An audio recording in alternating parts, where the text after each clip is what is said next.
हिंदी में कहावत है कि एक मछली पूरे तालाब को गंदा करती है, लेकिन यहां मछली एक नहीं है और सिर्फ गंदा तालाब को नहीं किया जा रहा है बल्कि समुद्र को किया जा रहा है। हम बात कर रहे हैं ऐप्स के जरिए लोन देने वाले फर्जीवाड़े की बात। देखिए, कुछ ऐसे ऐप्स हैं जो वाकई में लोन दे रहे हैं और आरबीआई की गाइडलाइंस का पालन भी कर रहे हैं, लेकिन ऐसे बहुत सारे ऐप्स हैं जो आरबीआई के नियमों को नहीं मानते, ताक पर रखते हैं, लोन देते हैं और वसूली जब करते हैं तो कुछ इस तरह से कि लोन लेने वाला शख्स कई बार इस हालत में होता है कि वो खुदकुशी तक का रास्ता अख्तियार करता है। एक मुहिम हमने चलाई है उन ऐसे ऐप्स के खिलाफ जिन्होंने फर्जीवाड़ा किया है, जो नियमों को नहीं मानते और जिनकी वजह से कुछ लोगों की जानें तक चली गई है, जिन्होंने खुदकुशी भी कर ली है। तो ऐसे ऐप्स के खिलाफ हमारी ये मुहिम जारी है और इस मुहिम में आप भी जुड़िए। आपके साथ क्या कुछ हो रहा है आप जरूर बताइए। आपके वीडियोस को हम यहां पर अपने इस प्लेटफॉर्म पर दिखाएंगे ताकि आवाज ऊपर तक पहुंचे और कार्रवाई मुकम्मल तरीके से हो।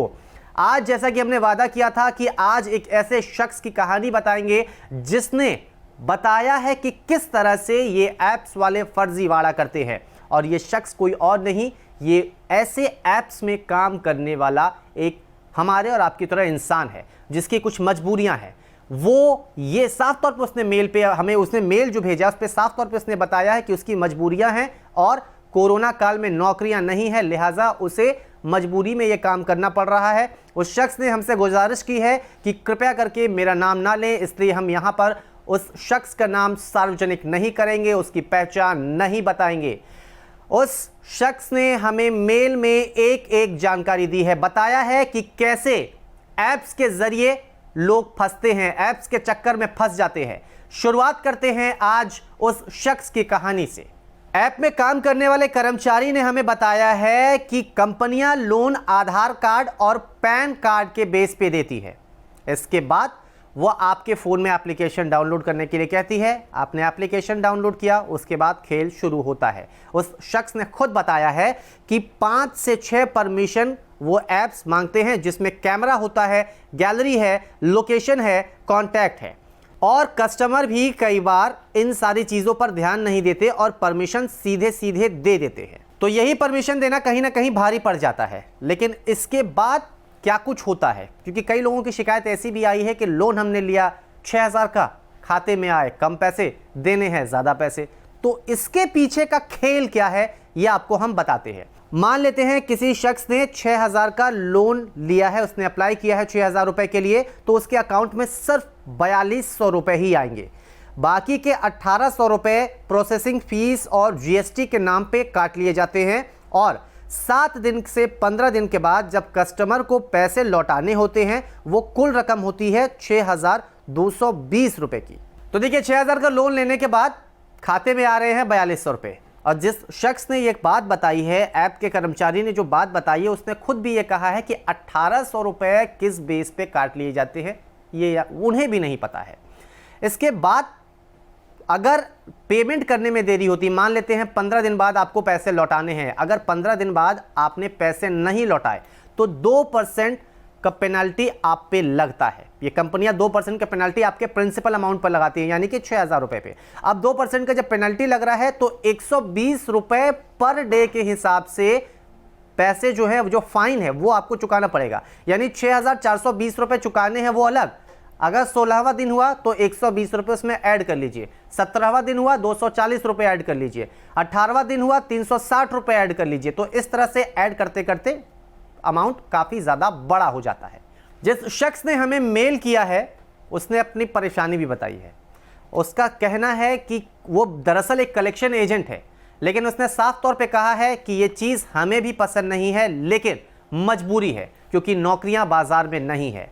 साथ ही साथ उन पर प्रेशर बनाया जाता है। ऐसे लोग जो पैसे कलेक्ट करते हैं उन पर उनके सीनियर्स की ओर से दबाव बनाया जाता है और सब कुछ पता होते हुए भी मजबूरी में काम करना पड़ता है, क्योंकि अगर काम नहीं करेंगे तो 1000 लोग पीछे से और बैठे हैं ऐसी ही नौकरियां करने के लिए।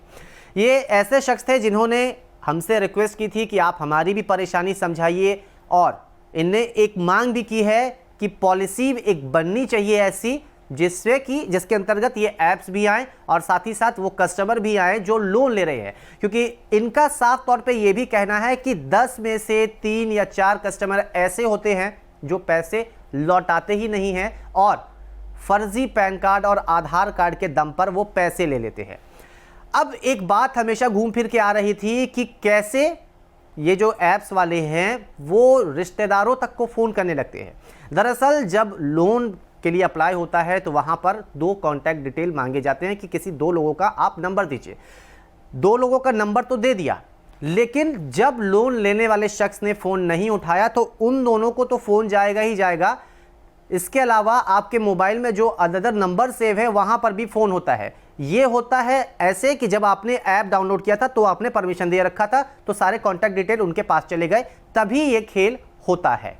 हालांकि ये पूरी तरह से लीगल भी नहीं है, इसके खिलाफ शिकायत भी की जा सकती है, क्योंकि अगर आपके गैलरी पर कोई एक्सेस कर रहा है और आपको धमकियां दे रहा है कि आपकी गैलरी में जो तस्वीरें हैं आपकी या आपकी किसी फ्रेंड की, उसे लीक कर देंगे, आपके व्हाट्सएप चैट लीक कर देंगे, या कुछ चीज़ों में ऐसा भी देखा गया है कि ग्रुप बना दिया जाता है लोन लेने वाले शख्स के नाम से और उसके आगे गालियां लिखी जाती हैं और उस ग्रुप में उनके फैमिली मेंबर्स को जोड़ लिया जाता है और गंदी गंदी गालियों का इस्तेमाल किया जाता है। तो ये लंबा चौड़ा खेल है। इस शख्स ने हमसे गुजारिश की थी कि आप दोनों पक्ष दिखाइए, हम दोनों पक्ष दिखा रहे हैं। लगातार शिकायतें आ रही हैं, उन शिकायतों को भी रख रहे हैं और ऐप की ओर से जो लोग काम कर रहे हैं उनकी क्या परेशानियां होती हैं वो भी दिखा रहे हैं। अगर आपके मन में अभी भी कोई सवाल है तो आप अपने सवाल हमसे ज़रूर पूछ सकते हैं और साथ ही साथ वीडियोस आप भेजिए अगर आप भी ऐसे लोन के चक्कर में फंसे हुए हैं। हमारे पास बहुत सारे वीडियोस आ रहे हैं और ऐसा नहीं है कि ये मुहिम हमारी आज अभी इसी वक्त बंद हो रही है। कल रात 9 बजे फिर मिलेंगे, कुछ लोगों के वीडियोस को लेकर दिखाएंगे कि किस तरह से परेशान किया जा रहा है। 2-4 दिन से जो हम लगातार अपनी मुहिम चला रहे हैं उसमें दिखा रहे हैं कि कभी किसी की गर्लफ्रेंड को फ़ोन किया जाता है, कभी उकसाया जाता है कि आप खुदकुशी कर लीजिए। आगे और लोगों की कहानियां क्या क्या है आप सुनेंगे तो आपकी भी रूह कांप जाएगी। कल रात 9 बजे एक और वीडियो के साथ हाजिर होंगे जिसमें आपको बताएंगे किस तरह से मजबूर किया जा रहा है मजबूर लोगों को।